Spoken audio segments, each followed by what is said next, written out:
नमस्कार दोस्तों, मैं हूं प्रिया और आप सभी का एक बार फिर से स्वागत करती हूं आपके अपने चैनल भक्ति मंत्र में। दोस्तों, भगवान को तो याद हम सभी लोग करते हैं और सभी चाहते हैं कि भगवान उनको दर्शन दे। ईश्वर हमारे सभी दुख दर्द को दूर करे और हमारे जीवन में खुशियां लाए, शांति और सुख समृद्धि का आशीर्वाद दे, जिससे इस लोक के सभी सुख भोगने के बाद अंत समय में मोक्ष की प्राप्ति हो। दोस्तों, इतनी पूजा पाठ जप तप आराधना सेवा इतना सब कुछ करने के बाद भी भगवान दर्शन क्यों नहीं देते हैं? आइए एक कहानी के माध्यम से समझते हैं।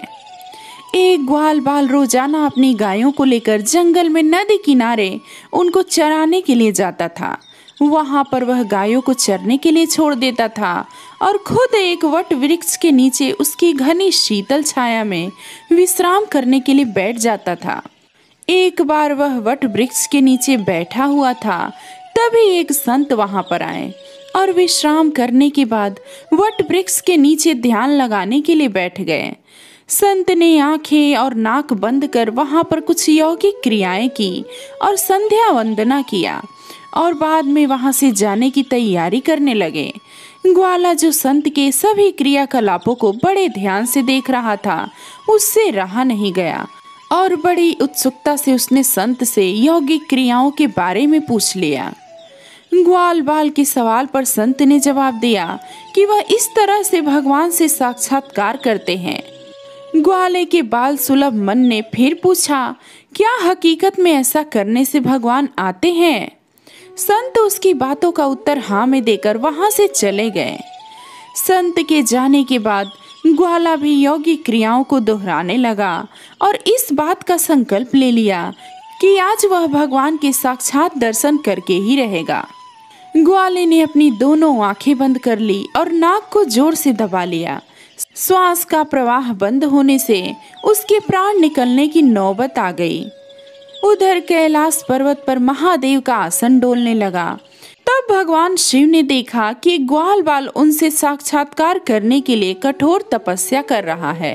उसके हठ को देखकर शिव प्रकट हुए और बोले, वत्स, मैं तुम्हारी तपस्या से प्रसन्न हूँ और तुमको दर्शन देने आया हूँ। ग्वाले ने बंद आंखों से इशारा कर पूछा, आप कौन हो? भोलेनाथ ने कहा कि मैं वही भगवान हूँ जिसके लिए तुम इतना कठोर तपस्या कर रहे हो। ग्वाले ने आंखें खोली और सबसे पहले एक रस्सी लेकर आया।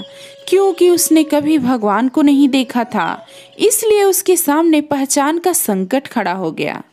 वह सोचने लगा कि कैसे समझे कि यही भगवान है।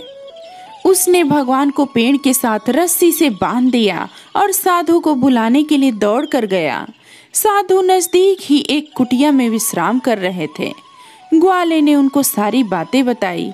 संत तुरंत उसकी बातों पर यकीन करते हुए पेड़ के पास आए, लेकिन संत को कहीं पर भी भगवान नजर नहीं आए। संत ने बाल ग्वाल से कहा कि मुझे तो कहीं नजर नहीं आ रहे हैं। तब ग्वाले ने भगवान से पूछा, प्रभु, आप यदि सही में भगवान हो तो साधु महाराज को क्यों नहीं दिख रहे हो? तब भगवान ने कहा कि जो व्यक्ति छल कपट रहित होकर सच्चे मन से मुझे याद करता है, मैं उसको दर्शन देने के लिए दौड़ा चला आता हूँ। तुमने निश्चल मन से मेरी आराधना की, अपने प्राण दांव पर लगाए और मेरे दर्शन का दृढ़ संकल्प लिया, इसलिए मुझे कैलाश से मृत्यु लोक में तुमको दर्शन देने के लिए आना पड़ा। जबकि साधु के आचरण में इन सभी बातों का भी अभाव है। वह रोजाना के क्रियाकलाप करते हैं, लेकिन उनके मन में अभी भी भटकाव है। इसलिए मैं तुमको तो दिखाई दे रहा हूँ, लेकिन संत को नहीं। इतना सुनते ही संत फूट फूट कर रोने लगे और प्रायश्चित करते हुए अनुनय विनय करने लगे। तब ग्वाले ने प्रभु से संत को दर्शन देने की गुहार लगाई और भगवान भोलेनाथ ने संत को भी ग्वाले के कहने पर दर्शन दिए और दोनों को आशीर्वाद देकर अंतर ध्यान हो गए। दोस्तों, प्रभु दर्शन के लिए पूजा पाठ से ज्यादा मन की श्रद्धा का होना जरूरी है। आस्था और विश्वास के साथ यदि हम सच्चे मन से प्रभु का ध्यान करते हैं तो भगवान अपने भक्त से मिलने के लिए जरूर आते हैं।